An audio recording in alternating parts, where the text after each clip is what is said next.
Hello and welcome to a WEM Extra, an extra session on materials writing. And in this session, we're going to look specifically at writing materials for teacher training. Many of the principles are the same. Materials need good instructions. They've got to be easy to follow. They've got to model good classroom practice. The key difference, of course, is that we are teaching content. When we teach English, we're teaching the English language, but we're covering all sorts of different topics. With teacher training materials, the content is about how to teach. So it's doing something slightly different. A lot of the things we've covered in the course so far are the same. The principles are the same. If we take Harmer's ESA, an analytical tool, for example, for analyzing lesson plans, principles are the same if you create a session for trainee teachers. How you structure exercises can often reflect the type of exercises you might use with your students. And so it's good to use those in teacher training sessions as well. Let's take a look at some more ideas, some tips, some similarities, some differences in materials that you can include in your own materials writing. So in this short 20-minute session, we're going to look at 5 key points. We're going to look at how we might use warmers and lead-ins in teacher training, very similar to warmers and lead-ins when we're teaching English to our students, but there are certain things that we can do with trainee teachers. We're going to look at mirroring teaching activities. So the basic idea here is that you take an activity you might use with your language students, and then you do that same kind of activity with your trainee teachers.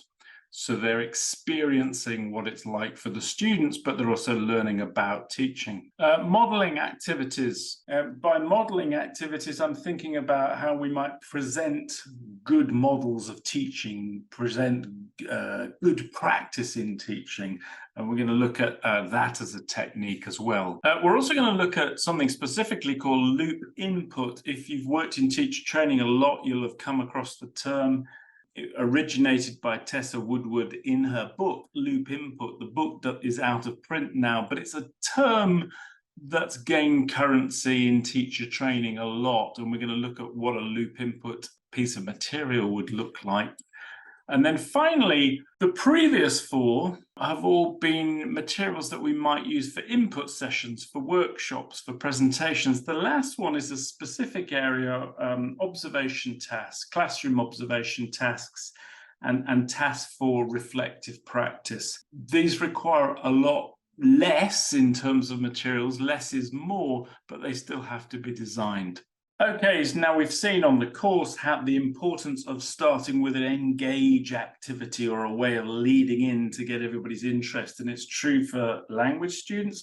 It's also true for trainee teachers. What we need are some warmers and lead-ins. Let's take a look at some examples.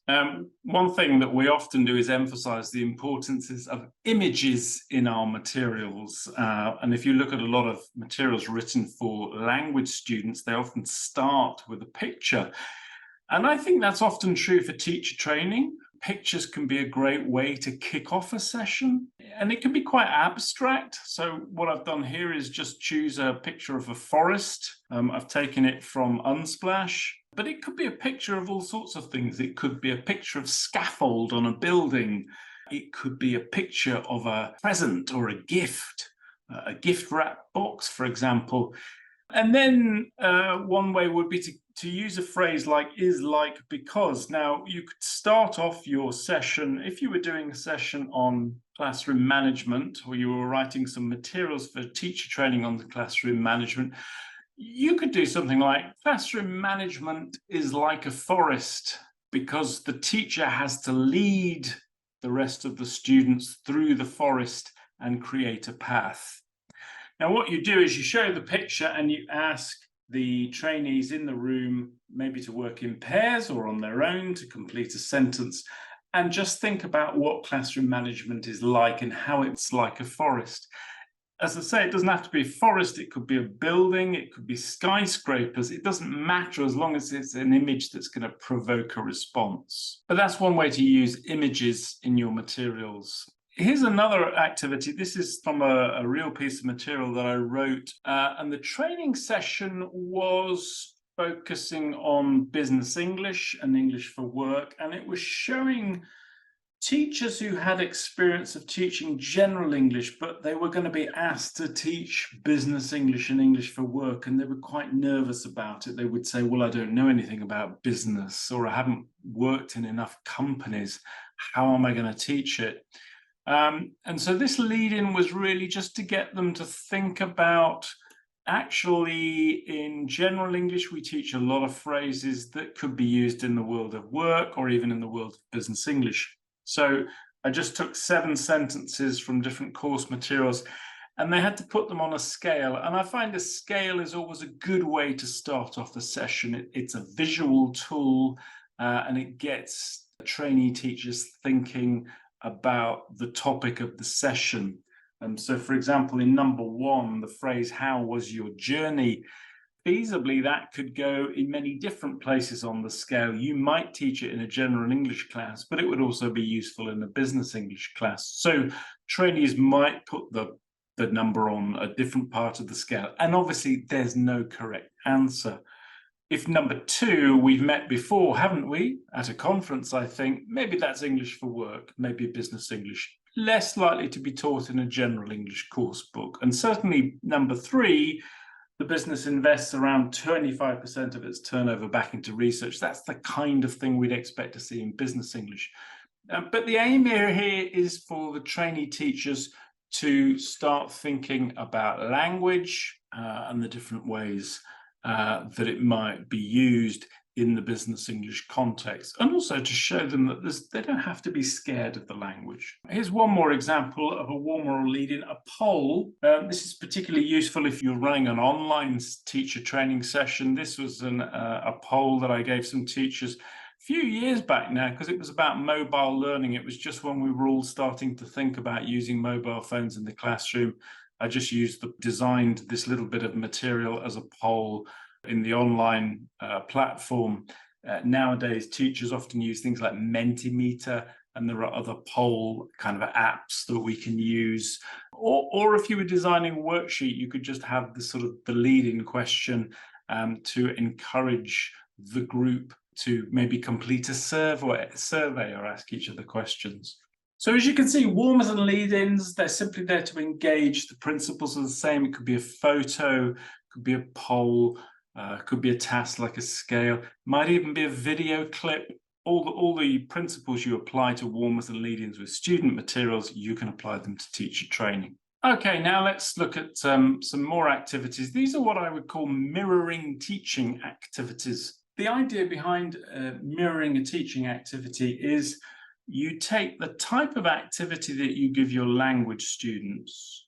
It could be a gap fill, could be a role play, could be a set of interview questions, whatever it is. And you turn that activity type into a teacher training activity. But your main focus is to get the trainees to think about, well, 2 things. They want to experience the kinds of activities they might give their students, but they're also using the activity to think about teacher training, the teacher training topic in some way. So I like to think that these are almost mirroring activity types. And the way I design them is I look at the activity type in the student material and I think, well, how can I turn that activity into a teacher training activity? Let's take a look. So here's an activity you'll all be familiar with. This is to find someone who. It works like a survey or questionnaire. So I designed this one for language students and the topic of the lesson were films and video. I designed it as a kind of a warmer or lead-in, but it could be also used as another part of the lesson. But basically, students stand up, they interview each other, they say, have you ever met a famous actor? And if one of them says yes, you write down their name and you write down the name of the actor. And then they move up to another student, say, have you ever visited Hollywood?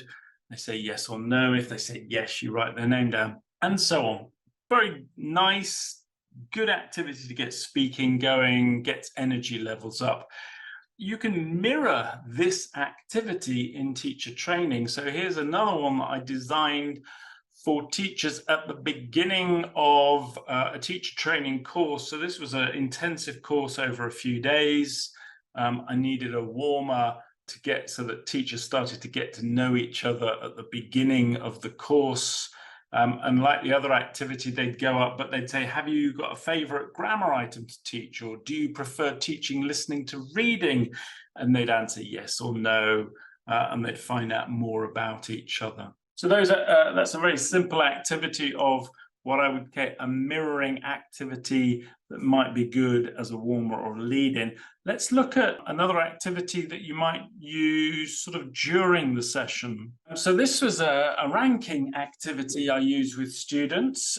This comes from a book I wrote called Life. Basically, the topic of the unit had been technology and inventions. The students have to rank the items from the most important to the least important invention. You can mirror this activity in teacher training in different ways, but here's one example. This one's on the topic of spoken error and how to handle it in the classroom. I'll just let you read through that activity.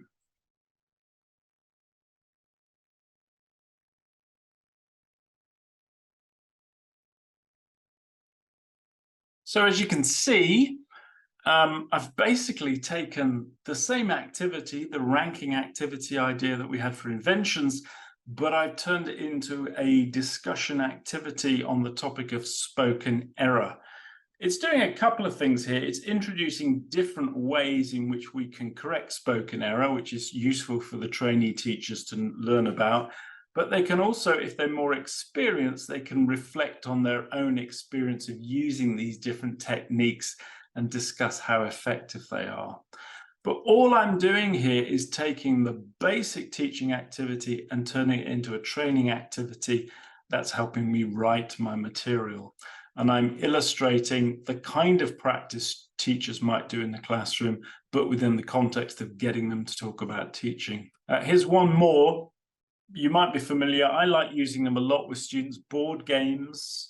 You can use board games in all sorts of different ways, but the example you can see on the screen now, I basically took the principle of the board game and I turned it into an activity for the last day of a teacher training course. And teachers, this was on an initial teacher training course, teachers had to think about applying for their first job, the challenges of their first day at the school, what problems they might come across, what the director of studies might want them to do, what would they do if one of their fellow teachers were off sick and they had to cover that teacher. So lots of different situations, and it just generated discussion points. But I'm still using the context of the board game in the same way that I might use a board game for student activities. So you get the idea with mirroring activities. If you want ideas for your teacher training materials, just look at the types of activities that you write in your student materials. Steal the activity type, but turn it into the context of an aspect of teaching for the trainees to use. And it has that dual purpose of them experiencing activity that they might give to students and thinking, well, do I like playing board games? Maybe I do, maybe I don't. If I don't, maybe I won't write those types of activities. Or maybe if I don't like board games, maybe I still need to think about, well, I need to write those activities or use those activities in class, even though I personally don't necessarily like them, but other people do. So there's lots of different experiences going on. A third type of activity, it's almost not an activity. It can be an activity, but it's about modeling good practice. How do we present good practice? In recent years, one of the most obvious ways to do it really has been to video teachers in the classroom, particularly teachers who are demonstrating good practice, and show the video, show short part, not the whole lesson, but parts of it on video, and so that we see good examples. This is particularly useful when you're designing online courses. Let's take a look at one example. So this comes from quite an old course. It's no longer exists. It was an online course to train new teachers, but we videoed quite a lot of experienced teachers in the classroom. So part of the materials design was to get good video recordings One of the hardest things about creating videos of the classroom is getting the sound right. So you can't see this, but there's a boom microphone above the head of the teacher there.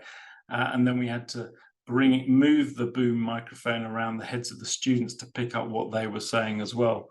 And everybody needed release forms to say, yes, it's okay that we're videoing them. So there's a few logistical issues when you create video content, but you can show it to trainee teachers. In this task, we asked them to watch the video and think about how the teacher created rapport with the students, because it was the first time he'd met the students. And when they watched the video, they identified certain good practice that he was doing that meant the rapport was good between him and the students.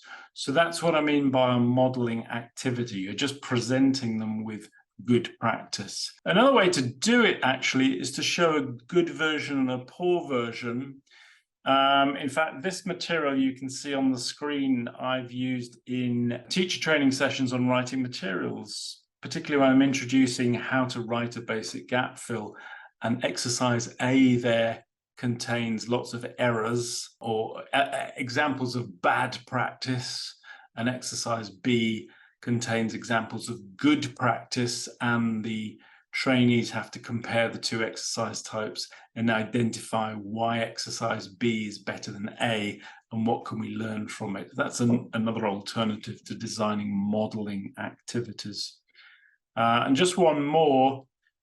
This is where you're working on improving teachers' instruction giving. So you give them a bad example of instructions where the teacher's instructions aren't very clear.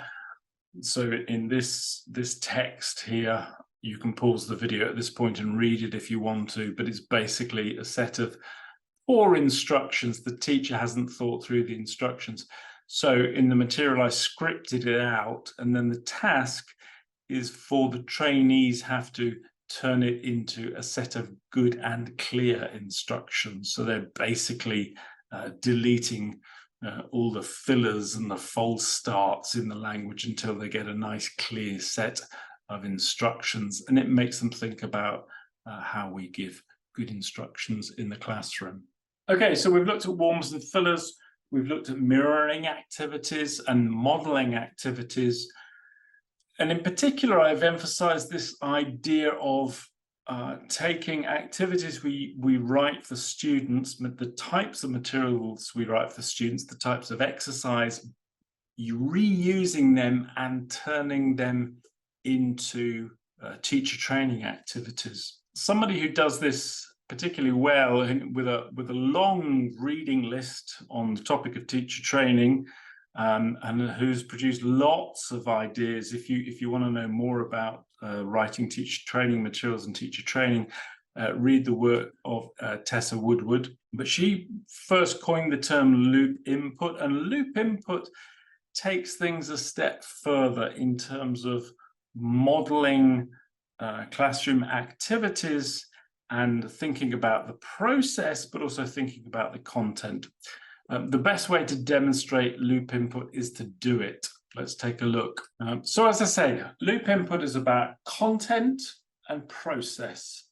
It's getting trainee teachers to think about how something works, but also thinking about the theory behind it and what this involves. The best way to understand loop input is to demonstrate it. So let me give you a gap fill exercise about gap fills. On the screen, you can see a text about gap fill exercises. I'm going to give you 1 minute. I'm going to stop talking, just read it and see if you can fill the gaps. There are 8 gaps.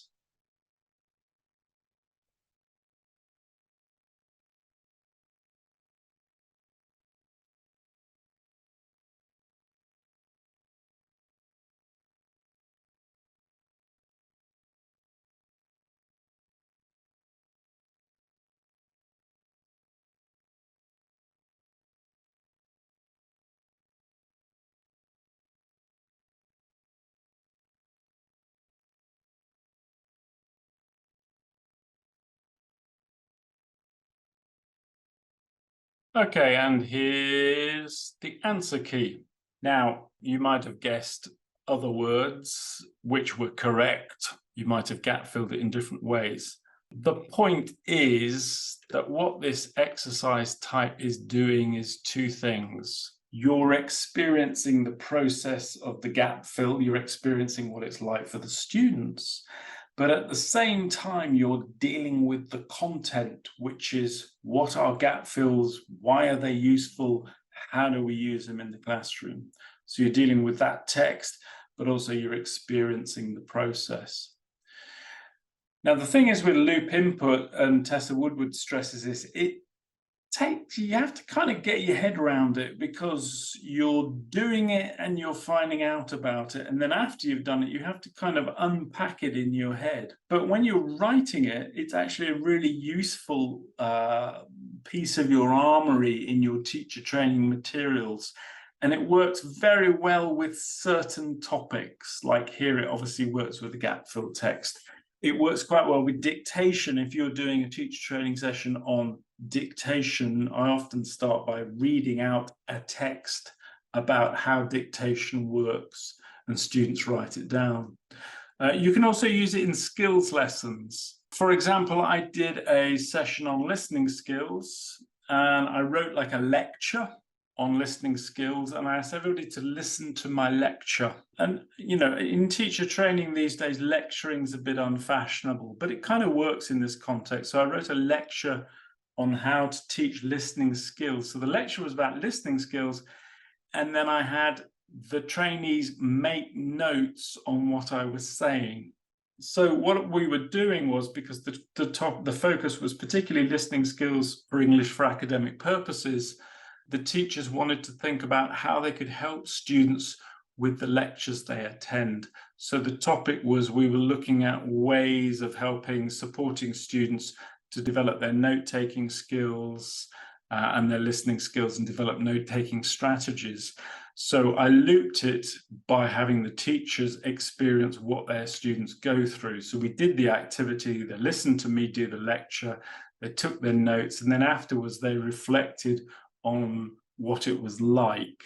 So you see what we're doing there, we're dealing with the content of how to teach listening skills and note-taking in the EAP context, the processes that the trainees are also experiencing. And that's basically what loop input is. Can be very effective.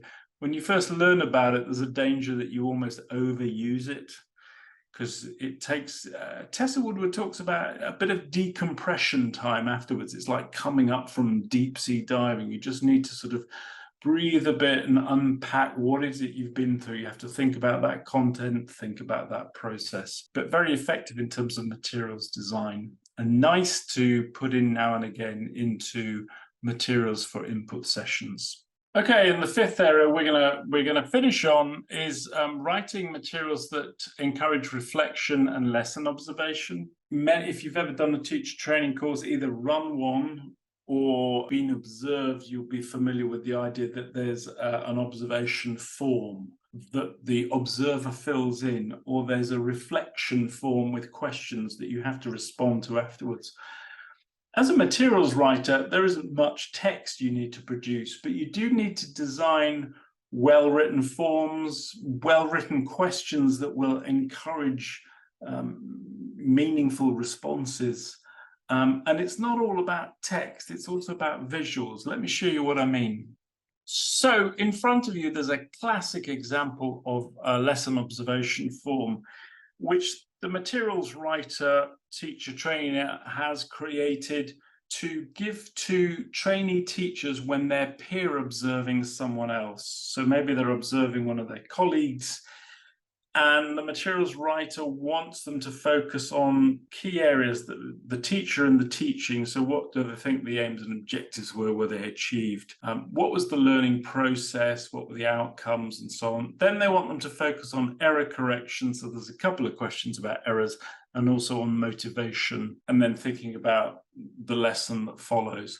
That kind of approach to lesson observation can be useful, particularly for well-experienced teachers. Now let's look at a slightly different type of teacher training tool. This is the post-lesson reflection. So this is where a teacher has taught a lesson and you're just designing questions to get them to reflect.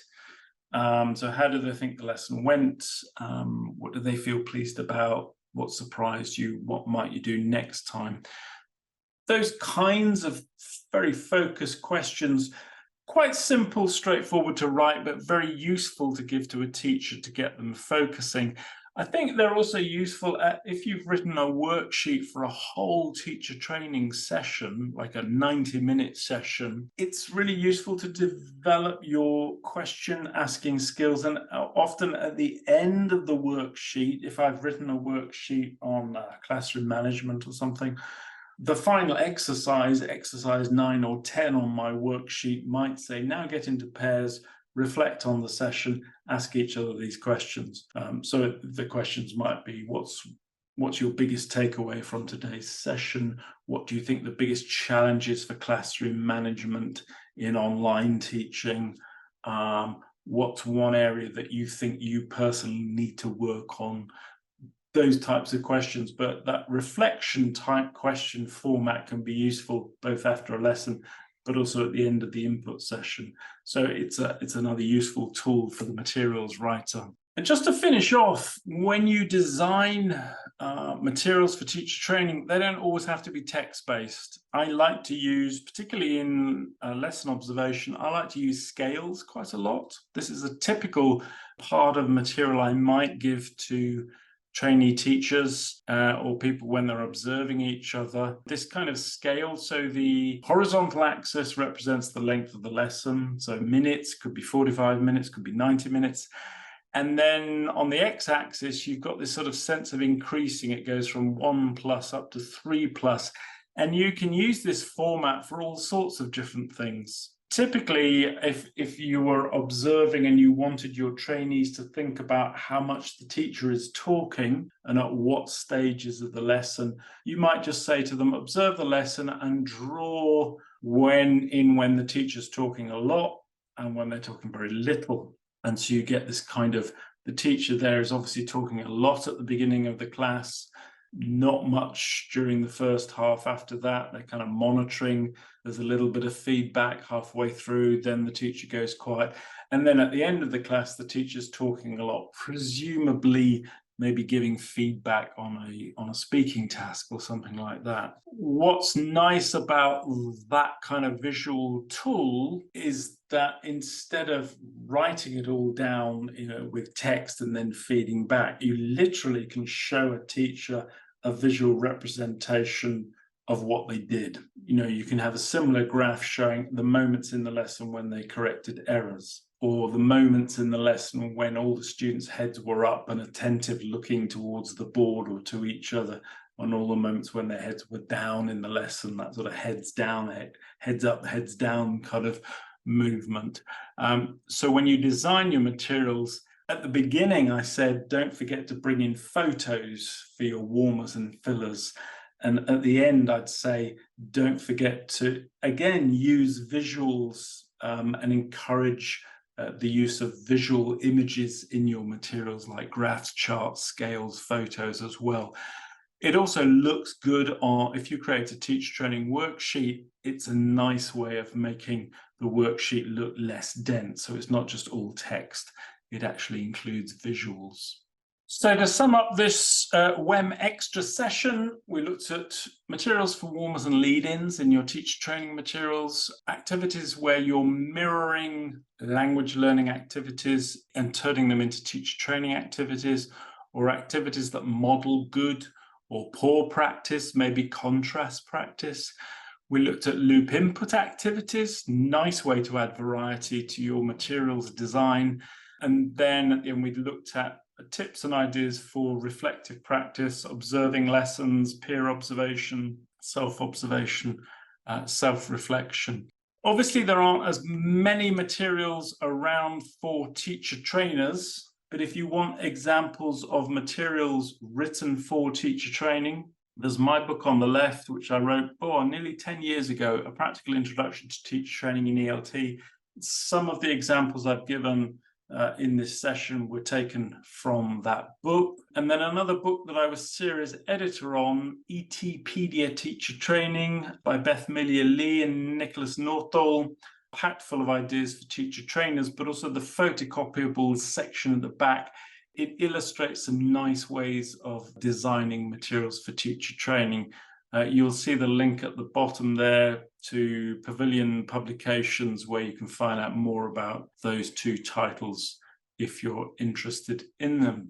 That's the end of this session, but of course, you know where to contact me if you've got questions following from this session about teacher training, or if you're thinking of designing maybe a teacher training worksheet or a set of materials for your second assignment on this course.